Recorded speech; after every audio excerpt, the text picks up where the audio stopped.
Welcome to the Terrible Take, a mini podcast telling Steelers Nation what's on our minds. I'm Joe Clark. There's been two important developments out of Pittsburgh Steelers training camp so far as it relates to the secondary and more specifically the cornerback room, both of which I'm pretty excited about. First one is Dante Jackson, quarterback acquired in the trade for Deontay Johnson from Carolina earlier this offseason, has impressed through 2 days. He's battled George Pickens. Two have gone back and forth a little bit. Pickens has won some, Jackson has won some, but for the most part, it sounds as if Jackson has really impressed so far. Again, it's 2 days. Pads haven't come on. Can't read too much into it, but if Jackson can continue to play well, it's going to be huge for a cornerback room that entered training camp that really had some question marks behind Joey Porter Jr.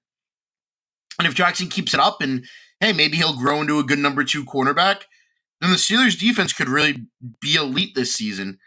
In the past few years, the team hasn't really had 2 corners they could truly consistently rely on to make plays. They've had guys, every now and then step up and do something, but not really 2 corners that you can consistently say that you have 2 guys that can, shut down the opposing receiver, not even shut down, but just do, an above average job. So hopefully Jackson can wind up being that guy next to Porter Jr.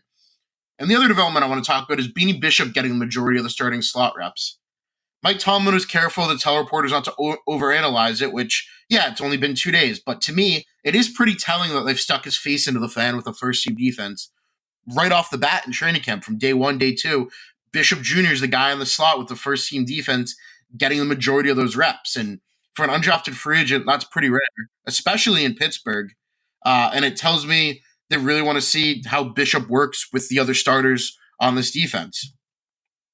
And even though Josiah Scott has more experience, and he still might have the inside track to the job, again, I've said this 3 times, it's only been 2 days, but Bishop's getting a lot of consideration. I'm happy about that. I love this college tape. I really like his mindset and his attitude, and I think he could grow into a really useful slot corner in this league. And, we'll see how he does the rest of camp, but really wouldn't surprise me if he is the guy that ends up winning this job with Cam Sutton suspended to start the season.